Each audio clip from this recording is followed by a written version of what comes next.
नमस्कार. कथासंग्रह चॅनलमध्ये आपले स्वागत आहे. असं म्हणतात, घरात लहान मुलं असले की घराचे नंदनवन होते. मुलांच्या खेळण्याने बागडण्याने घर अगदी दणाणून जाते. अशाच एका दंगेखोर मुलाची आई त्याला आपल्या मनासारखे वागायला कसे शिकवते ते पहा. त्या मुलाचे नाव गोट्या. गोट्या हा 6 वर्षाचा असतो. शाळेत आणि घरात दोन्हीकडे त्याची दहशत. सगळ्यांनी त्याच्याच म्हणण्याप्रमाणे वागायचे असा त्याचा अट्टाहास. थोडे जरी मनाविरुद्ध झाले तर अख्खे घर डोक्यावर घ्यायचा. एक दिवशी गोट्या शाळेत गेलेला असताना त्याच्या कंपॉसमधील एक पेन्सिल हरवती. तो खूप सगळीकडे शोधतो, पण त्याला त्याची पेन्सिल काय मिळत नाही. अगदी सगळ्या मुलांना दमदाटी करून तो विचारत असतो, माझी पेन्सिल द्या बघा. पण कोणीच मुलं त्याला सांगत नसतात. उलट ती मुलं हसत असतात. त्यामुळं तो खूपच आणखीन चिडतो. तेवढ्यात त्यांचे शिक्षक वर्गात येतात. ते गोट्याला विचारतात, गोट्या काय झालं, काय एवढा दंगा चाललाय तुझा? गोट्या म्हणतो, बघा ना, माझी पेन्सिल घेतली आहे कोणी, पण ते देत नाही आहेत मला. सगळेजण हसतायत, त्यांना सांगा हसू नका. बघा, नाहीतर मी काहीतरी करेल. गोट्याचे बोलणे ऐकून शिक्षकांना पण हसू येत असते. ते म्हणतात, काय करशील रे? गोट्या क्षणभर विचार करतो आणि त्याला जे सुचेल तो बोलतो. तो म्हणतो, बघा, मी उडी मारेल इथून. शिक्षक म्हणतात, उडी मारशील? कुठून उडी मारशील? गोट्या म्हणतो, टेबलावरून उडी मारेल मी, बघा. तुम्ही विचारता की नाही सगळ्या मुलांना, नाही तर मी खरंच उडी मारेल. शिक्षकांना पण त्याचं ते बोलणं ऐकून खूप हसू येत असतं. शिक्षक त्याला म्हणतात, मार उडी, बघू आपण काय होतंय ते, मार उडी. गोट्या रागाने आता लालबुंद झालेला असतो. आता तो शिक्षकांनाच बोलू लागतो, बघा, मी उडी मारली, मला जर काय झालं, माझे हातपाय मोडले, तर माझी आई काही तुम्हाला सोडणार नाही.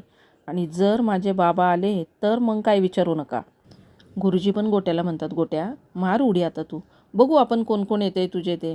आई वडीलच येणार ना, अजून कोण नाही का तुझ्याकडे यायला? गोट्याला वाटतं आता खरंच उडी मारावी लागते की काय. तो हळूच मागणं जाऊन आपल्या जागेवर जाऊन बसतो. थोड्या वेळाने शाळा सुटती. गोट्या घरी येतो.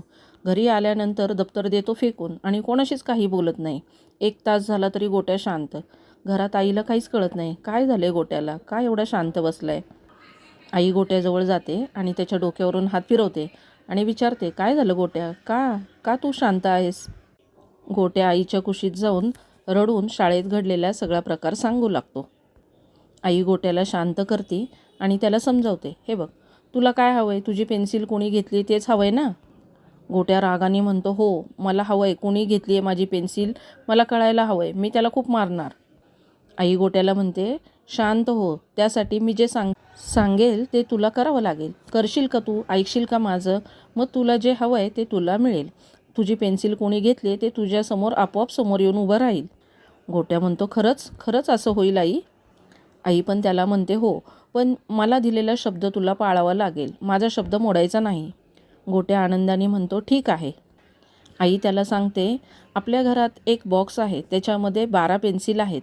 रोज त्या बॉक्समधली एक एक पेन्सिल घेऊन शाळेत जायचं आणि त्या 12 पेन्सिली संपेपर्यंत तुझ्यासमोर तुझा गुन्हेगार असेल.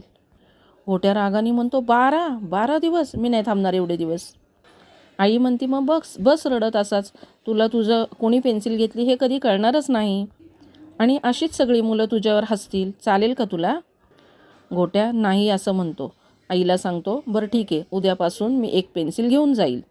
दुसऱ्या दिवशी गोट्या नेहमीप्रमाणे शाळेत जायला निघतो आणि जाताना यांनी सांगितले तशी एक पेन्सिल बरोबर नेतो. शाळा सुटायच्या वेळेपर्यंत गोट्याच्या लक्षात येतं की त्याची ती पेन्सिल हरवलेली असते, ती त्याच्यात नसते. पण तरीही तो शांत असतो, कोणालाच काहीही बोलत नाही आणि घरी जातो. आता परत दुसरा दिवस. दुसऱ्या दिवशी पण तो दुसरी पेन्सिल घेतो आणि शाळेत जातो. असं करता करता जवळपास गोट्याच्या 10 पेन्सिली संपतात.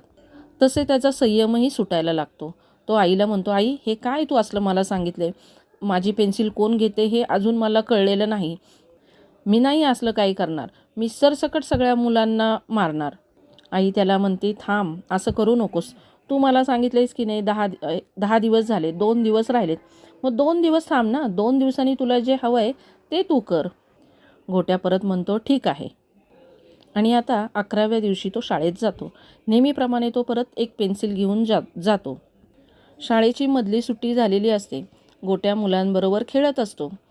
तेवढ्यात त्याच्याजवळ एक मुलगा येतो त्याच्याच वर्गातला आणि तो त्याला म्हणतो, गोट्या, आजपर्यंत सगळ्या पेन्सिली तुझ्या मी घेतल्यात, हे घे तुझ्या पेन्सिली.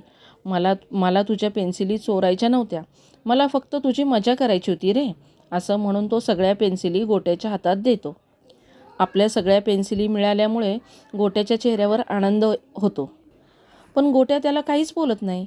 सगळ्या पेन्सिली घेतो आणि आपल्या दप्तरात नेऊन ठेवतो.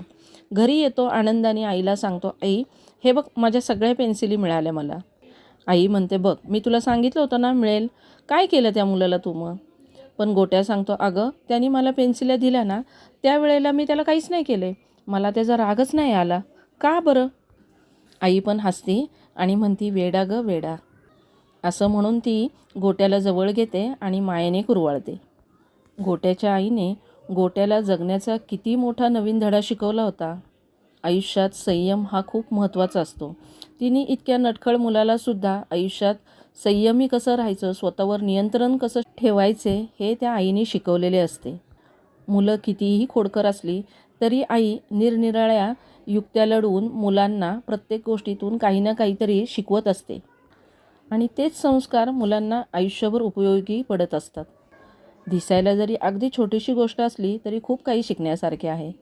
अशाच वेगवेगळ्या कथा ऐकण्यासाठी आमच्या चॅनलला नक्की सबस्क्राईब करा, लाईक करा, शेअर करा. थँक्यू.